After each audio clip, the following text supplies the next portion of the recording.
பிரியமானவர்களே, இயேசு கிறிஸ்துவின் நாமத்தில் உங்களுக்கு என் அன்பின் வாழ்த்துக்கள். இந்த நாளிலும் இந்த ஜெபிக்கலாமாங்க நிகழ்ச்சியில் ஜெபத்தில் இணைந்திருக்கிற எல்லா தெய்வ பிள்ளைகளையும் குடும்பங்களையும் தெய்வ ஊழியர்களையும் இயேசு கிறிஸ்துவின் நாமத்தில் நான் வாழ்த்தி உங்களை அன்போடு இந்த ஜெபத்திற்கு நான் வரவேற்கிறேன். இந்த நாளில் விசேஷமாக நம்ம ஜெபிக்க போகிறது பெண்கள். இன்றும் நாளையும் குறிப்பாக பெண் குழந்தைகள், பெண்கள் இன்றைக்கி சமுதாயத்தில் அதிகமாக பாதிக்கப்படுகிறவர்கள் யார் என்று சொன்னால் பெண்கள் தான் அதிகம் பாதிக்கப்படுகிறார்கள். குடிகாரனாக இருந்தாலும் பாதிக்கப்படுறது பெண்கள். பாருங்கள், அவன் குடிச்சிட்டு வந்து சம்பளத்தெல்லாம் தொலைச்சிட்டு வர்றது குடும்பத்தில் இருக்கிற பெண்கள் தான் குடும்பத்தை கவனிக்க முடியாமல் பாதிக்கப்படுகிறார்கள். பெண்களால் பெண்களுக்கு வரக்கூடிய தீமைகள் நிறையா. மாமியார் என்ற ஒரு பெண்ணினால் மருமகள் என்கிற பெண்கள் நிறைய பேர் பாதிக்கப்படுறாங்க, காயப்படுத்தப்படுறாங்க. இதுவும் சமுதாயத்தில் இன்றைக்கு நடக்கிறது. பெண் குழந்தைகள் என்றால் இப்பவும் தமிழ்நாட்டில் சில இடங்களில் பெண் சிசு கொலை, அது ஒரு இரத்தம் சிந்தப்படுவது, அந்த இரத்த பழி தான் நிறைய சாபங்கள். நீ யோசிச்சு பாருங்களேன், நம்ம இந்தியாவில் இல்லாத ஒரு ஆசீர்வாதமாக தமிழ்நாட்டில் பாருங்கள், எவ்வளோ வயல் நிலங்கள், எவ்வளோ ஆறுகள், செழிப்பு எல்லாமே ஒரு போதுமான அளவுக்கு எல்லாமே இருந்தாலும் கூட மழை வருது, அறுவடை நேரத்தில் மழை வந்து எல்லாம் அழிஞ்சு போயிடுது, விவசாயிகள் பாதிக்கப்படுறாங்க. இப்போ நூல் விலை ஏறி போச்சு, அதனால் இந்த பின்னலாடை தொழில் பாதிக்கப்படுகிறது. ஒரு பக்கம் நல்லா இருந்தால் ஒரு பக்கம் பாதிப்பு. நீங்கள் யோசித்து பாருங்கள், அப்படி மாதிரி பாதிப்புகளை நம்ம தமிழ்நாட்டில் பார்க்குறோம், இந்திய அளவில் பார்க்குறோம்ல. ஒரு முழுமையான ஒரு ஆசீர்வாதத்தை பார்க்க முடியலை. பாதிப்புகள் தான் நம்ம பார்த்து கொண்டே இருக்கிறோம். கொஞ்சம் நல்லா வர மாதிரி இருந்தால் மழையினால் பாதிப்பு வருது, புயலினால் பாதிப்பு வருது, அல்லது அறுவடை டைமில் பாதிப்பு வருது, நஷ்டங்கள், இழப்புகள், எல்லோரும் எங்களுக்கு இழப்பீடு கொடுங்கன்னு அரசாங்கத்தை கேட்கிற நிலைமை. ஏன் இந்த மாதிரிலாம் நடக்குது?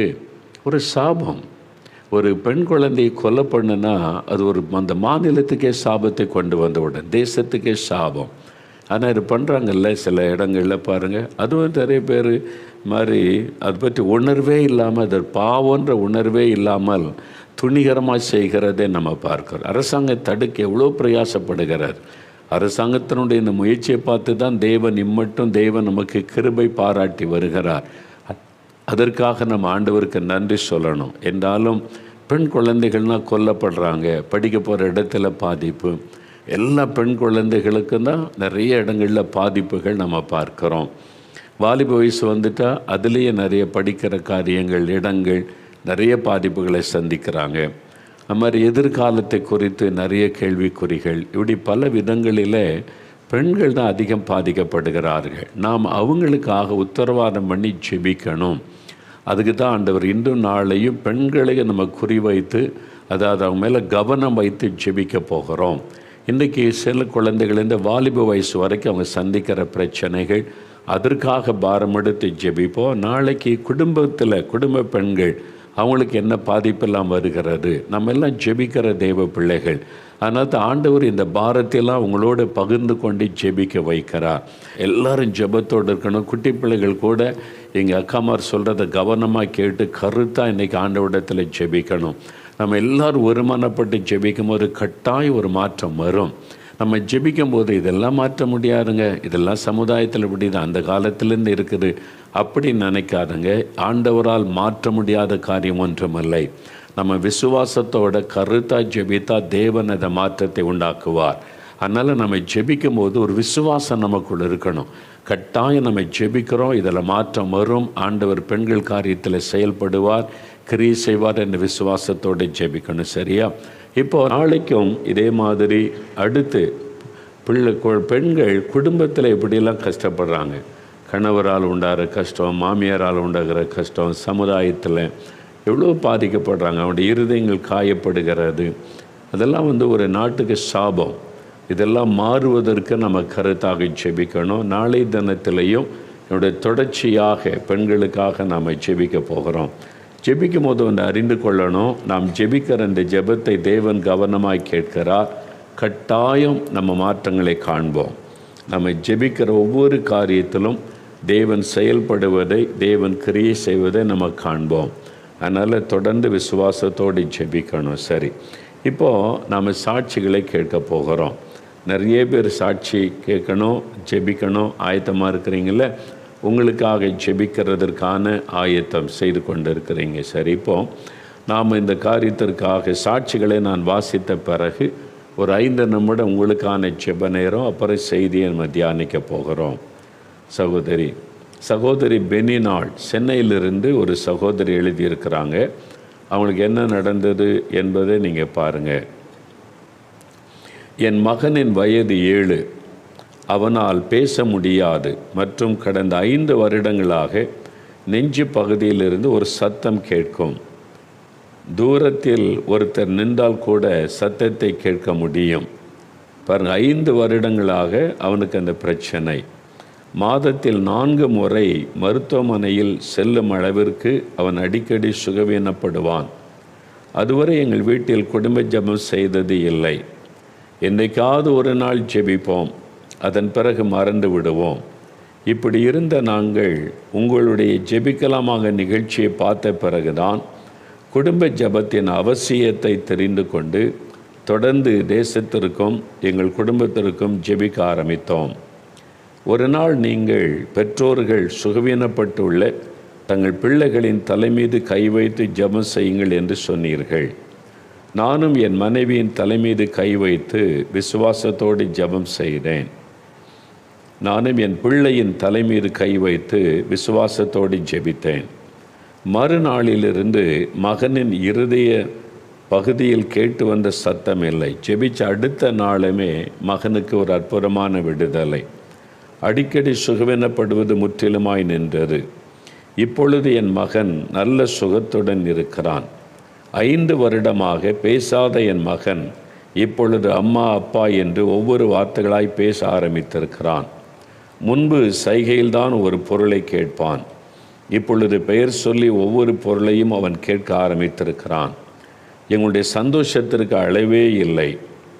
இயேசு எந்த அளவிற்கு எங்கள் குடும்பத்தை நேசிக்கிறார் என்பதையும் குடும்ப ஜெபத்தின் அவசியத்தையும் புரிந்து கொண்டிருக்கிறோம். சரிங்களா? குடும்பமாக ஜெபிக்க ஆரம்பித்தாங்க. ஃபேமிலி ப்ரேயர் ஒவ்வொரு திங்கட்கிழமையும் சத்தியம் தொலைக்காட்சியிலையும் நம்முடைய சோசியல் மீடியாக்கள் மூலமாக ஒரு நேரடி ஒளிபரப்பு குடும்ப ஆசீர்வாத ஜெபம் திங்கட்கிழமை காலை 6:30 மணிலேருந்து 7 மணி வரை உங்கள் குடும்பத்தோடு சேர்ந்து ஜெபிக்க நானும் உங்களோட வசனத்தை பகிர்ந்து கொண்டு ஜெபம் செய்கிறேன். இந்த பழக்கத்தை நம்ம ஏற்படுத்தி கொள்ளணும். அவங்க குடும்பமாக ஜெபிக்க ஆரம்பித்த உடனே பிள்ளையின் மேலே அவங்க தாய் கை வைத்து ஜெபிச்சாங்க.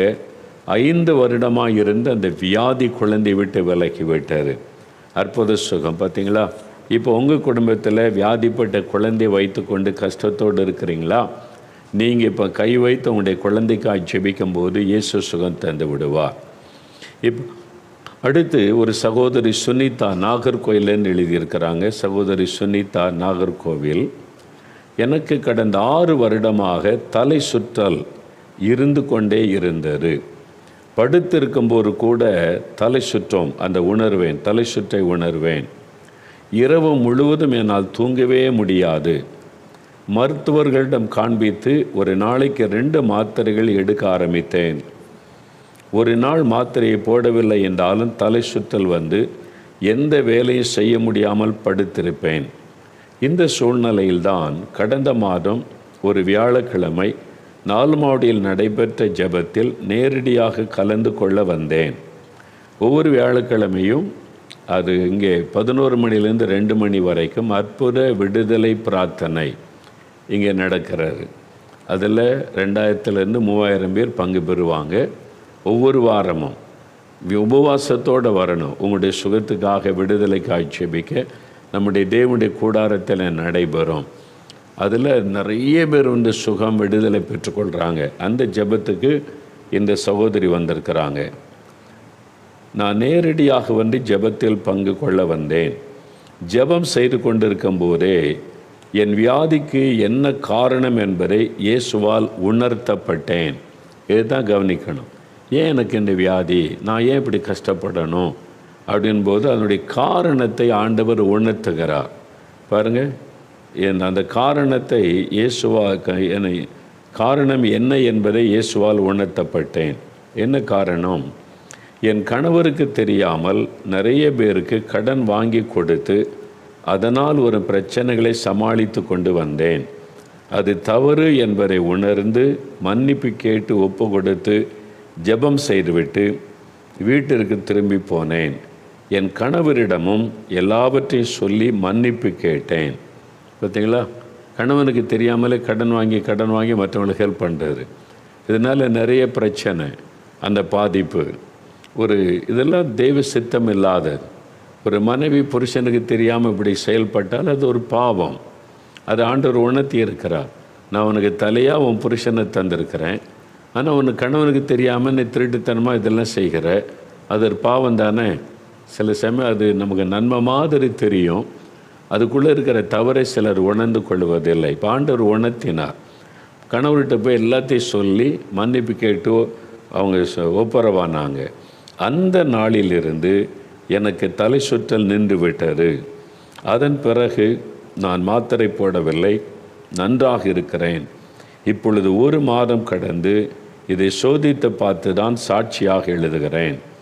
என்னுடைய வேண்டாத ஒரு காரியம் எனக்கு வியாதியை கொண்டு வந்தது என்பதை ஜெபத்தில் தெரிந்து கொண்டேன். அதை ஒப்பு கொடுத்த போது இயேசு எனக்கு சுகம் கொடுத்தார். முதல்ல நம்முடைய தவறை உணரணும். ஏன், என்ன பாவம் செய்திருக்கிறேன்? ஒரு கீழ்ப்படியாமையாக இருக்கலாம், ஒரு கோபம் எரிச்சலாக இருக்கலாம், ஒரு மன்னிக்க முடியாத சுபாவமாக இருக்கலாம், அல்லது அடுத்தவங்களை பற்றியே புறம் கூறுவது, அது ஒரு பாவம். அதுவார்களை காசிப் பண்ணுறது, எப்பவுமே அடுத்தவங்களை பற்றியே பேசுகிறது, அது ஒரு பாவமாக இருக்கலாம். பாவம்னா குடிக்கிறது, வெறிக்கிறது, கொலை செய்கிறது தான் பாவம் நினைக்கிறோம். அப்படி இல்லை. உங்களுடைய வார்த்தையினால் ஒருத்தரை காயப்படுத்துவது, உங்களுடைய கணவருக்கு தெரியாமல் காரியங்களை செயல்படுவது, இதெல்லாம் கூட பாவம் என்று வேதம் உணர்த்துகிறது. பாருங்கள், ஆண்டவர் உணர்த்தி இருக்கிறார். நீங்கள் கூட இன்றைக்கு ஆண்டவர் என் பாவத்தை எனக்கு மன்னிச்சிருங்க, மன்னித்து சுகம் கொடுங்கன்னு கேட்டால் உடனே ஆண்டவர் அற்புதம் செய்வார். இன்னொரு சகோதரி பாருங்கள், சகோதரி நிவேதா ராணிப்பேட்டை. அவங்க ஒரு அனுபவத்தை எழுதியிருக்காங்க. திருமணத்திற்கு வரன் பார்க்க ஆரம்பித்து 5 வருடங்கள் கடந்தும் எனக்கு திருமணமாகாமல் இருந்தது. நான் ஒவ்வொரு நாளும் எனக்கு திருமணமாக வேண்டும் என்று ஜெபம் செய்திருக்கிறேன். ஆனாலும் என் ஜெபம் கேட்கப்படவில்லை. எனக்கு திருமண தடை இருந்து கொண்டே இருந்தது. 2020ஆம் ஆண்டு உங்களுடைய ஜெபிக்கலாமாக நிகழ்ச்சியை பார்க்க ஆரம்பித்தேன். ஜெபம் என்பது எப்படி இருக்க வேண்டும், நாம் யார் யாருக்கெல்லாம் ஜெபிக்க வேண்டும், ஒரு கிறிஸ்தவனின் கடமை என்ன என்பதை உங்களுடைய தேவ ஆலோசனை மூலமாய் நான் தெரிந்து கொண்டேன். உங்களுடைய ஆலோசனைப்படி நான் ஜெபிக்க ஆரம்பித்தேன்.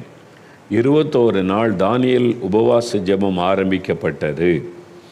நானும் 21 நாட்கள் உபவாசம் இருந்து ஜெபிக்க ஆரம்பித்தேன். ஒவ்வொரு நாளும் தேசத்தின் தேவைகளை உணர்ந்து தேசத்திற்காகவும் கஷ்டப்படுகிற ஒவ்வொரு ஜனங்களுக்காகவும் ஜெபித்தேன். ஒரு நாளும் எனக்காக, என்னுடைய திருமண காரியத்திற்காக நான் ஜெபிக்கவில்லை. 21 நாளும் தேசத்துக்காக ஜெபிச்சிருக்கிறாங்க. தனக்கு இவ்வளோ பெரிய தேவை இருக்குது, பிரச்சனை இருக்குது, அதுக்கு ஜெபிக்கலை. ஆனால் எனக்காக எல்லா காரியத்தையும் இயேசு தான் செய்து முடித்தார். அதே ஆண்டில் எனக்கு வரன் ஒழுங்காகி மிக சிறப்பாக என் திருமணம் நடந்தது. நான் எனக்காக மட்டுமே ஜெபித்த போது கேட்காத என் ஜெபம், நான் தேசத்திற்காக ஜெபித்த போது உடனே என்னுடைய தேவை நிறைவேறியது. 5 வருட கால திருமண தடையை விலக்கி அழகாய் நேர்த்தியாய் என் திருமணத்தை நடத்திய இயேசுவுக்கு நன்றி. இன்றைக்கு உங்கள் வாழ்க்கையில் சில தடைகள், ஆசீர்வாத குறைவுகள், ஜெபம் கேட்கப்படாததை போல இருக்கலாம். நீங்கள் மற்றவங்களுக்காக ஜெபிங்க. பாருங்கள், பெண்களுக்கு எவ்வளோ பெரிய பிரச்சனை இருக்குது நம்முடைய சமுதாயத்தில். குழந்தைகளுக்கு, பெண் குழந்தைகளுக்கு ஸ்பெஷலாக. அதுக்காக நம்ம ஜெபிக்கிறோமா? நம்முடைய ஜெபம் வல்லமை உள்ள தேவன் நம் ஜெபத்தை எதிர்பார்க்கிறார். தேசத்தில் காணப்படுகிற தீமைகள் மாறவும், ஜனங்கள் பாதுகாக்கப்படவும் நம்ம கருத்தாக ஜெபிக்கணும். பாருங்கள், இவங்க தேசத்துக்காக ஜெபிச்சாங்க, ஆண்டவர் அவங்களுடைய காரியத்தை வாய்க்க பண்ணிவிட்டார். ஒரு அற்புதமான சாட்சி பாருங்களேன். சகோதரர் மகேந்திரன் செங்கல்பட்டிலிருந்து ஒரு சகோதரர் எழுதியிருக்கிறார். அவங்களுடைய சரீரத்தில் சிறுநீரகம் பாதிப்பு, heart problem, lungs problem, liver problem, கர்ப்பப்பை பிரச்சனை, இனிமேல் ஒன்றுமே செய்ய முடியாது அப்படி டாக்டர் சொல்லிட்ட சூழ்நிலையில் இருக்கீங்களா? இந்த சகோதரருக்கு இயேசு செய்த அற்புதம் பாருங்கள். நான் கடந்த 10 வருடமாக கிட்னியில் பிரச்சனையுடன் இருந்து வந்தேன். 10 வருஷம் கிட்னி ப்ராப்ளம். உடல் அசதியாக இருக்கும். கொஞ்சம் சாப்பிட்டாலும் வயிறு வீங்கி கொள்ளும். எப்பொழுதும் சோர்வாகத்தான் இருப்பேன். வாரத்தில் 3 நாள் மருத்துவமனைக்கு சென்று வருவேன். சமீபத்தில் எனக்கு சிகிச்சை அளித்து வந்த மருத்துவர் இனி டயாலிசிஸ் தவிர வேறு வழியில்லை என்று சொல்லிவிட்டார். கிட்னி பாதிச்சுட்டு டயாலிசிஸ் பண்ணணும். எனக்கு இருந்த கொஞ்சம் நம்பிக்கையும் இல்லாமல் போனது. என்ன செய்வது என்றே தெரியாத சூழ்நிலையில் உங்களுடைய ஜெபிக்கலாமாக நிகழ்ச்சியை கடந்த மாதம் நான் பார்த்தேன். ஏசப்பா எனக்கும் ஒரு சுகம் தாங்க என்று சின்ன பிள்ளை போல நான் ஜெபம் செய்தேன். அதே நேரத்தில் நீங்கள் சொன்னீர்கள், கிட்னி பிரச்சனையால் ஒரு சகோதரன் வேதனைப்பட்டு கொண்டிருக்கிறீர்கள், இப்பொழுது இயேசு சுகம் தருகிறார் என்று சொன்னீர்கள். என்னுடைய சந்தோஷத்திற்கு அளவே இல்லை. இயேசுதான் என்னை அழைத்து சுகம் தந்திருக்கிறார் என்று விசுவாசித்தேன். அதே விசுவாசத்துடன் மறுநாள் மருத்துவமனைக்கு சென்று மருத்துவரை பார்த்தேன். 10 வருடமாக என்னை பார்த்து வந்த மருத்துவர் முதல் முறையாக என்னிடத்தில் கோபப்பட்டார். வேறு மருத்துவரிடத்தில் காண்பித்து இங்கு வந்தீர்களா என்று கேட்டார். 10 வருஷமாக உங்களிடம்தான் மருத்துவம் பார்க்கிறேன் என்று சொன்னேன். மருத்துவர் சொன்னார், கிட்னியில் பிரச்சனையே இல்லையே, நார்மல் என்று ரிசல்ட் வந்திருக்கிறது என்று ஆச்சரியப்பட்டார். வேறு ஒரு மருத்துவமனைக்கு சென்று பரிசோதனை செய்து கொண்டேன். 2வது என்னை செக் பண்ணி கொண்டாங்க. அதிலும் எந்த பிரச்சனை கிட்னியில் இல்லை என்று வந்துவிட்டது. என் பரம வைத்தியர் இயேசு எனக்கு தந்த சுகத்திற்காக என் வாழ்நாள் முழுவதும் அவருக்கு நன்றி செலுத்துவேன். இப்பொழுது நான் முழு ஆரோக்கியத்துடன் இருக்கிறேன். என் கிட்னியில் எந்த பிரச்சனையும் இல்லை. நன்றாக சாப்பிடுகிறேன். சோர்வே இல்லாமல் இருக்கிறேன். எனக்கு ஜீவனை கொடுத்த இயேசுவுக்கு நன்றி. 10 வருஷம் பிரச்சனை கிட்னியில். இன்றைக்கு நீங்கள் kidney problem, heart problem, lungs problem, எங்கே பாதிப்பு? கண்ணில், காதில். இன்றைக்கு விசுவாசத்தோடு ஜெபிங்க. இந்த நிமிஷத்துலேருந்து ஒரு மாற்றம் உங்களுக்கு உண்டாயிரும். இயேசு எவ்வளோ பெரிய அற்புதம். இந்த சகோதரர் செங்கல்பட்டில் இருந்து சகோதரர் மகேந்திரன் அவங்களுக்கு எழுதியிருக்கிறாங்க பார்த்தீங்களா. இன்னும் ஒரு சாட்சியை நம்ம வாசித்துட்டு ஜெபிக்க போகிறோம். சகோதரி ஜாஸ்மின், பாண்டிச்சேரி. இவங்களுக்கு என்ன நடந்தப்பா? பாண்டிச்சேரியிலேருந்து எழுதியிருக்கிறாங்க. சகோதரி ஜாஸ்மின், நாங்கள் ரோமன் கத்தோலிக்க திருச்சபையை சேர்ந்தவர்கள். எங்களுக்கு கடவுளிடம் நம்பிக்கை இருந்தது. ஆனாலும் தவறான வழிமுறைகளை பின்பற்றி வந்தோம் என்பதை உங்களுடைய ஜெபிக்கலாமாக நிகழ்ச்சியை பார்த்த பின்னர் தான் தெரிந்து கொண்டோம். எங்கள் அப்பா ஒரு நல்ல அரசாங்க வேலையில் இருந்தாலும் ஒரு சின்ன வீட்டில்தான் 15 வருடமாக குடியிருந்து வந்தோம். எத்தனையோ முறை வீட்டை விசாலமாக கட்ட வேண்டும் என்று நினைத்தாலும் கூட எங்களால் முடியவில்லை. ஊரடங்கு காலத்தில் தான் உங்களுடைய ஜெபிக்கலாமாக நிகழ்ச்சியை நாங்கள் குடும்பத்துடன் தொடர்ந்து பார்க்க ஆரம்பித்தோம். அதில் நீங்கள் சொன்ன ஒவ்வொரு ஆலோசனைகளும் தேவ செய்திகளும் எங்களுக்காகவே பேசப்பட்டது போன்றே இருக்கும். நாங்கள் கேட்ட தேவ செய்திகளும் எங்களுடைய அறியாமையையும் மூட நம்பிக்கைகளையும் நாங்கள் சரி செய்து கொள்ள எங்களுக்கு உதவியாக இருந்தது. எங்கள் வீட்டில் ஒரு பழக்கம் உண்டு. இறந்து போனவர்களின் ஃபோட்டோவுக்கு தூபம் போட்டு காட்டுவோம். உங்களுடைய நிகழ்ச்சியை பார்த்த பிறகுதான் எங்களுடைய அறியாமையை உணர்ந்து எல்லாவற்றையும் விட்டுவிட்டு தேவைகளின் மத்தியில் இருக்கிற ஒவ்வொரு மக்களுக்காகவும் தேசத்தின் தேவைகளுக்காகவும் ஜெபம் செய்ய ஆரம்பித்தோம்.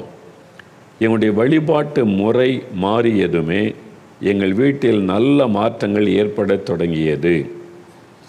15 வருடமாக நாங்கள் கட்ட நினைத்த வீட்டை கட்டி மாடியிலும் வீடு கட்டி முடித்து விட்டோம்.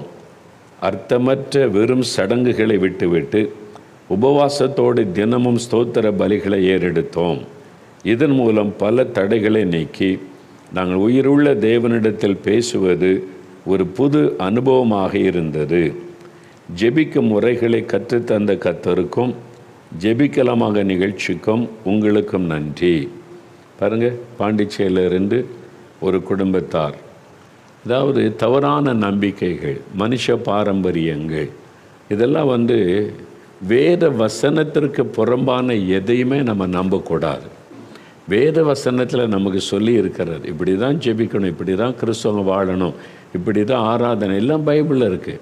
இடையில் நிறைய சபைகளுக்குள்ளே பாரம்பரியங்கள் வழக்கங்கள் வந்துவிட்டது. அது தேவனை பிரியப்படுத்துவது அல்ல, அது மனுஷனால் உருவாக்கப்பட்ட பாரம்பரியங்கள்.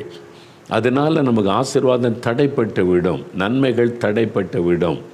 பார்த்திங்களா, இவங்க அதெல்லாம் விட்டு வெளியே வந்த உடனே தடைகள் நீங்கி கர்த்தருடைய ஆசீர்வாத குடும்பத்தில் வந்து விட்டது. அதனால் ஆண்டவர் உங்களோடு பேசுகிறார். என்ன இருக்குது, முன்னோர் என்ன தப்பாக பண்ணியிருப்பாங்க, தப்பு தான், முன்னோர் பண்ணது தப்பு, அதை மறந்துடுறாங்க. அன்றைக்கி ஆண்டவர் சொல்கிறார்ல, அந்த இஸ்ரவேல் மக்கள் முன்னோர் செய்த பாவம் அவனுடைய வாழ்க்கையில் பாதிப்பை கொண்டு வந்ததில்ல.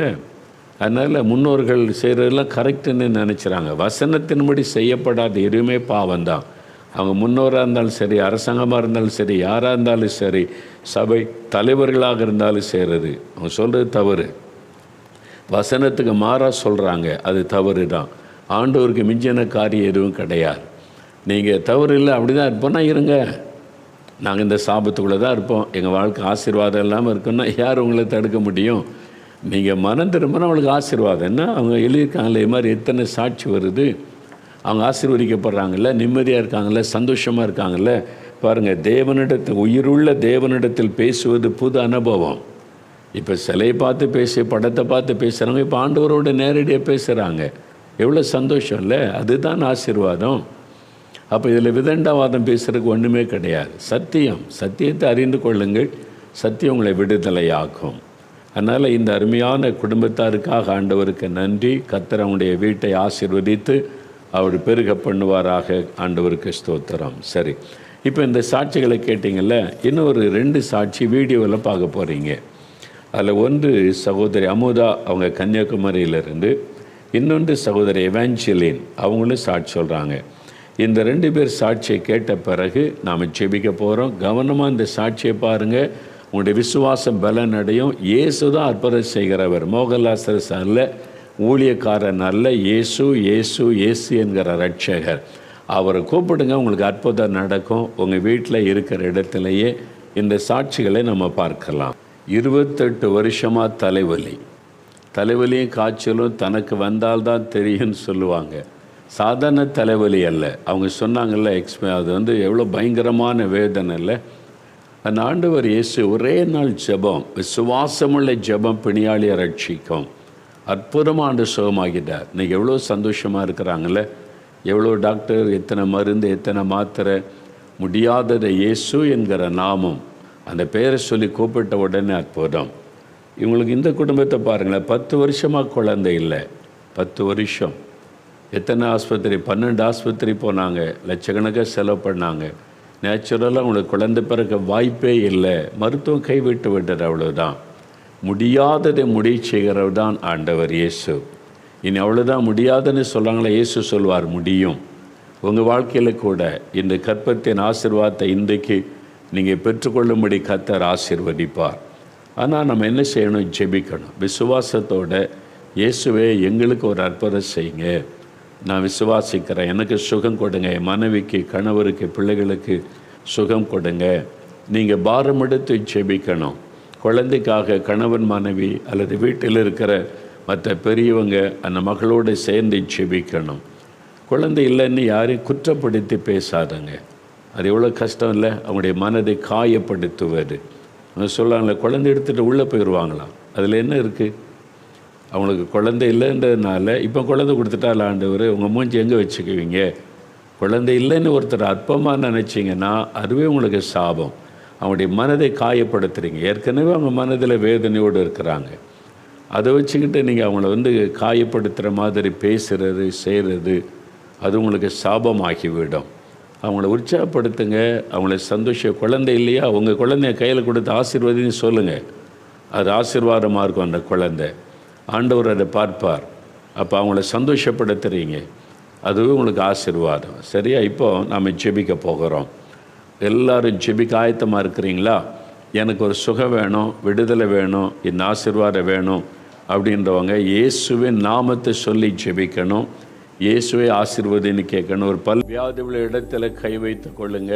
உங்களுக்கு எங்கே சுகம் வேணும், எங்கே விடுதலை வேணும், அல்லது வலி உள்ள இடத்துல உங்களுடைய வலது கரத்தை அந்த இடத்துல வைத்து கொண்டு, இயேசுவே என்னை சுகமாக்குங்க, இயேசுவின் நாமத்தில் சுகம் உண்டாகட்டும், இயேசு கிறிஸ்துவின் நாமத்தில் இந்த வியாதி மறையட்டும் அப்படி சொல்லி ஜெபிக்கணும். குழந்தை செல்வத்துக்காக அங்கே கணவன் மனைவி கை கோர்த்து ஒருமனப்பட்டு ஜெபிக்கணும். அல்லது பெரியவங்க உங்களுடைய மகள் மேலே அல்லது மருமகள் மேலே கை வைத்து இயேசு கிறிஸ்துவின் நாமத்தில் இந்த ஆசீர்வாதம் உண்டாகட்டும்னு ஜெபிக்கணும். 5 நிமிடம் நீங்கள் தான் ஜெபிக்கணும். உங்கள் பக்கத்தில் இயேசு கிறிஸ்து இருக்கிறார். உங்கள் ஜெபத்தை கேட்டு இயேசு உங்களுக்கு அற்புதம் செய்வார். சரியா? அப்படியே கண்களை மூடி, இயேசுவே உமக்கு ஸ்தோத்திரம், இந்த சாட்சிகளுக்காக உமக்கு ஸ்தோத்திரம், இவங்களுக்கெல்லாம் அற்புதம் செய்த இயேசுவுக்கு ஸ்தோத்திரம், இவங்களுக்கு அற்புதம் செய்த இயேசு எனக்கும் ஒரு அற்புதம் செய்வீர் என்று நான் விசுவாசிக்கிறேன் அப்படி சொல்லி ஜெபிக்க ஆரம்பிங்க. ஜெபம் பண்ணுங்க, கை வைத்து ஜெபம் பண்ணுங்க. இயேசு கிறிஸ்துவின் நாமத்தில் இந்த வியாதி மறையட்டும், இந்த தலைவலி விலகட்டும், வயிற்று வலி இயேசுவின் நாமத்தில் விலகட்டும், என் சரீரத்தில் இருக்கிற வலிகள் இயேசு கிறிஸ்துவின் நாமத்தில் மறையட்டும். ஜெபம் பண்ணுங்க, கருத்தாக ஜெபிங்க. தலையிலே காணப்படுகிற வலிகள், அந்த டியூமர் மறையட்டும், கட்டிகள் மறையட்டும், ஆஸ்துமா வியாதி விலகட்டும், சிறுநீரகத்தை ஆண்டவர் தொடும், என் சிறுநீரகத்தை புதிதாய் மாற்றும். ஆண்டவரே, இந்த சகோதரருக்கு 10 வருஷம் சிறுநீரக பிரச்சனையை மாற்றினீங்க, என்னையும் தொடுங்க, இயேசுவின் நாமத்தில் என் சிறுநீரகத்தை தொடுங்க, என் லங்ஸை தொடுங்க, லிவரை தொடுங்க, என் கர்ப்பப்பையை தொடுங்க, இயேசுவே நீங்கள் தொடுங்க, இயேசு கிறிஸ்துவின் நாமத்தில் சுகம் உண்டாகட்டும். ஜெபிங்க. ஆண்டோடைய வல்லமை இறங்குகிறாரு. ஆண்டோடைய தழும்புகளால் குணமாகிறீங்க, இயேசுவின் தழும்புகளால் குணமாகிறீங்க. நசரேயனாக இயேசுவின் நாமத்தில் நோய்கள் விலகுகிறது, பலவீனம் மறைகிறது, வலிகள் விலகுகிறது, தடைகள் மாறுகிறது, திருமண தடைகள் நீங்கி காரியம் வாய்க்கிறது, கற்பத்தின் ஆசீர்வாத தடைகள் நீங்கி கற்பத்தின் ஆசீர்வாதம் உண்டாகிறது. இயேசுவின் நாமத்தில் தடைகள் நீங்கி வியாபாரத்துக்கு வழி திறக்கப்படுகிறது, வேலைக்கு வழி திறக்கப்படுகிறது. அற்புதத்தை காணட்டப்பா. ஆண்டவரே, யார் யார் என்னென்ன வருத்தத்தோடு இந்த காரியத்தில் ஒரு அற்புதம் நடக்கணும்னு கேட்குறாங்களோ, இயேசு கிறிஸ்துவின் நாமத்தில் இந்த அற்புதம் நடக்கட்டும். நீங்கள் அற்புதம் செய்கிறீங்க, நன்றி. இப்போ அப்படியே வலதுகரம் வைத்துங்க, இயேசுவே ஸ்தோத்திரம்னு சொல்லுங்கள். என் ஜெபத்தை கேட்டதற்காய் ஸ்தோத்திரம், எனக்கு சுகம் கொடுத்ததற்காய் ஸ்தோத்திரம், என்னை ஆசீர்வதித்து விட்டதற்காய் ஸ்தோத்திரம். மனதார் ஆண்டவரை துதிங்க. விடுதலை பெற்றுக்கொண்டீங்க, சுகம் பெற்றுக்கொண்டீங்க. இயேசுவுக்கு நன்றி. தகப்பனே, நீங்கள் செய்த அற்புதங்களுக்காக ஸ்தோத்திரம். இந்த பிள்ளைகளுடைய ஜெபம் கேட்கப்பட்டது, பதில் கொடுத்துட்டீங்க. இன்றிலிருந்து சுகத்தை காணட்டும், அற்புதங்களை காணட்டும், கற்பத்தின் ஆசீர்வாதத்தை காணட்டும், திருமண காரியங்கள் வாய்க்கட்டும், வேலைக்காக வழி திறக்கப்படட்டும், சகல நோய்களும் மறைந்து போகட்டும். நீர் அற்புதம் செய்துவிட்ட அன்பிற்காக ஸ்தோத்திரம். இயேசு கிறிஸ்துவின் நாமத்தில் ஜெபிக்கிறோம் பிதாவே. ஆமேன். ஆண்டவர் ஜெபத்தை கேட்டார், ஆசீர்வதித்து விட்டார், அற்புதம் செய்து விட்டார். ஆண்டவருக்கு நன்றி. சரி,